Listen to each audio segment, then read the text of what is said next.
అందరికీ నమస్తే. మన టన్నెల్ దగ్గర చాలా మంది చనిపోయారని వీడియో పోస్ట్ చేసేటప్పుడు అది ఫేక్ వీడియో అని, అంతమంది చనిపోలేదు 30 మంది మాత్రమే చనిపోయారని చాలా మంది కామెంట్స్ చేశారు. ఈ రోజు మీకు ప్రూఫ్స్ తో సహా చూపిస్తాను రండి. ఇది ఫిబ్రవరి 7వ తేదీన 2021లో జరిగింది. అయితే చనిపోయిన వాళ్ళ గుర్తుగా వాళ్ళ పేరుతో స్మారక స్మృతిని కూడా కట్టారు. మీకు అది కూడా చూపిస్తాను రండి. ప్రతి సంవత్సరం కూడా అదే రోజున ఇక్కడ ఎన్టీపీసీ వాళ్ళు వచ్చి ఇక్కడ పూల దండలు కూడా వేస్తారు. ఇక్కడ మీరు చూస్తున్నట్లయితే ఈ లిస్ట్ అంతా కూడా ఇక్కడ చనిపోయిన వాళ్ళ లిస్ట్ అన్నమాట. ఇక్కడ ఎన్టీపీసీలో పనిచేసే వర్కర్స్ అందరికీ కూడా పాసులని ప్రొవైడ్ చేస్తారు. ఆ పాస్ ఉంటేనే టన్నెల్ లోపలికి అలౌ చేస్తారనమాట. కానీ అప్పట్లో కొంతమందికి పాసులు కూడా లేవు, కొంతమందికి మాత్రమే ఉన్నాయి. ఆ పాస్ ఉండి కూడా డెడ్ బాడీస్ దొరికిన వాళ్ళ లిస్ట్ మాత్రమే ఇది. ఒకవైపే 35 నుంచి 40 మంది పేర్లు ఉన్నాయి. ఇవే మీకు 140 నుంచి 160 మంది పేర్లు ఉన్నాయి. ఇంకా ఎన్టీపీసీలో పాస్లు లేకుండా లోపలికి వెళ్లి చనిపోయేవారు, డెడ్ బాడీస్ ఇంకా దొరకని వాళ్ళు, ఊర్లో వాళ్ళ పేర్లు కూడా ఇందులో లేవు. నార్మల్ గా గడ్డి కోయడానికని వెళ్లి చనిపోయిన మహిళల పేర్లు కూడా ఇందులో లేవు. ఇవన్నీ చూసుకుంటే ఎలా కాదన్నా 200 మందికి పైగానే చనిపోయారు.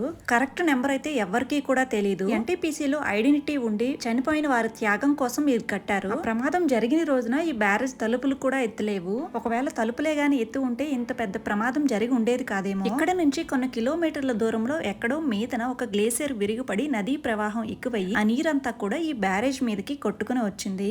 ఆ నీటి ఫోర్స్ కి ఈ బ్యారేజ్ తలుపులు విరిగి మొత్తం నీటితో కలిపి టన్నెల్ లోకి కొట్టుకుని వెళ్ళిపోయింది. ఆ టన్నెల్ లో పనిచేస్తున్న వర్కర్స్ అందరినీ కూడా కొట్టుకుని వెళ్ళిపోయింది. రెస్క్యూ టీం వచ్చి కొంతమందిని మాత్రమే బతికించగలిగారు. ప్రమాదం జరిగినప్పుడు బ్యారేజ్ ఫోటో ఇది చూడండి. దాని తర్వాత ఈ బ్యారేజ్ ని 2025 జనవరి నెలలో పూర్తి చేశారు. ఈ బ్యారేజ్ దాటిన తర్వాత 2-3 గ్రామాలు కూడా ఉన్నాయి. ఆ ఊర్లకు వెళ్ళటానికి ఇక్కడ ఒక హ్యాంగింగ్ బ్రిడ్జ్ కూడా ఉండేది. ఆ ప్రమాదం జరిగినప్పుడు ఆ హ్యాంగింగ్ బ్రిడ్జ్ కూడా కొట్టుకుని పోయింది. దాని తర్వాత ఇంతవరకు కూడా ఎవరు కూడా బ్రిడ్జ్ ని కట్టలేకపోయేసరికి ఆ గ్రామాల్లో ఉండే ప్రజలు ఎలక్షన్ లో ఓటు కూడా వేయడం మానేశారు. ఎప్పుడైతే వాళ్ళకి హ్యాంగింగ్ బ్రిడ్జ్ కడతారో అప్పుడే ఎలక్షన్ లో ఓటు వేస్తారని వాళ్ళైతే శపథం చేసి కూర్చున్నారు.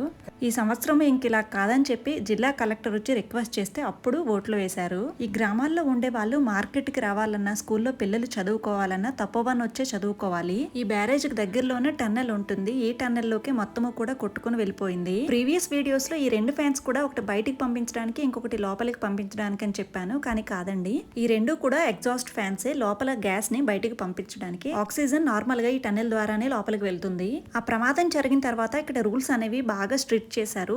పర్మిషన్ లేదా ఎవరిని లోపలికి అలౌ చేయరు. అప్పుడు విరిగిపోయిన బ్యారేజ్ తలుపు ఇంకా అక్కడ ఇలాగే ఉంది చూడండి. దాని తర్వాత 2023 జనవరి నెలలో జోషుమట్లు భూకంపంలా వచ్చి చాలా ఇల్లులు, కొన్ని బిల్డింగ్లు కూలిపోయి అన్ని ఇల్లులు కూడా బీటలు ఇచ్చేసాయి. మీరు న్యూస్ లో చూసే ఉంటారు. అయితే అప్పుడు జోషుమట్లో ఉండే ప్రజలు ఈ టన్నెల్ ద్వారానే మాకు భూకంపం వచ్చింది అని చెప్పి ధర్నా అయితే చేశారు. అప్పుడు కోర్టు 10 నెలల పాటు స్టే కూడా విధించింది. ఆ 10 నెలలు కూడా ఈ టన్నెల్ తాలూకా ఓన్లీ మెయింటెనెన్స్ పనులు మాత్రమే చేయాలని స్టే అయితే విధించింది. 10 నెలల తర్వాత ఈ టన్నెల్ ద్వారా జోషుమట్లో భూకంపం రాలేదు, దానికి దీనికి ఏ సంబంధము లేదు అని చెప్పి కోర్టు అయితే మళ్ళీ జడ్జిమెంట్ అయితే పాస్ చేసింది. అప్పుడు ఈ టన్నెల్ తాలూకా అసలైన పనులు స్టార్ట్ చేశారు. అంతవరకు కూడా 10 నెలలు కూడా ఈ టన్నెల్ వర్క్ అంతా ఆపేశారు. జస్ట్ మెయింటెనెన్స్ పనులు మాత్రమే చేశారు. మేము అప్పటికి తపోవన్లోనే ఉన్నాము. ఈ బ్యారేజ్ విరిగిపోయినప్పుడు ఇదంతా కూడా నీటితో పూర్తిగా నిండిపోయింది. ఇక్కడ ఇలా మీదకి మెట్లు కూడా కడతారు. ఏదైనా ఇలాంటి ప్రమాదాలు జరిగినప్పుడు వెంటనే ఆ మెట్ల ద్వారా మీదకి వెళ్ళిపోవడానికి. చిన్న పిల్లలు సైతం ఈ చుట్టుపక్కల గ్రామాల్లో ఉండే పిల్లలందరూ కూడా తపోవన్నే వచ్చి చదువుకుంటారు. ఇక్కడ ఒక అమ్మాయి చూడండి, గ్యాస్ సిలిండర్ మోసుకొని ఎలా వెళ్ళిపోతుందో. ఇక్కడ మాక్సిమం ఏ బరువులు మొయ్యాలన్నా, పొలం పనులు చేయాలన్నా ఎక్కువగా ఆడవాళ్లే చేస్తారు. చుట్టుపక్కల గ్రామాల నుంచి తపోవన్ వరకు కూడా ఈ విధంగా నడుచుకునే రావాలి. చాలా మంది దీని గురించి లాంగ్ వీడియో చేయమని అడుగుతున్నారు, అందుకే చేశాను. రీసెంట్ గా ఒక 2-3 నెలల క్రితమే ఈ మట్టి తిప్పుల్లో ఒక డెడ్ బాడీ కూడా దొరికింది. ఇప్పటికైనా నేను చెప్పేది నిజమని నమ్ముతారు అనుకుంటున్నాను. నేను ఫేక్ వీడియోలు అయితే ఎప్పుడు కూడా చేయనండి. ఈ వీడియోని లైక్ చేసి షేర్ చేయండి. Thank you for watching.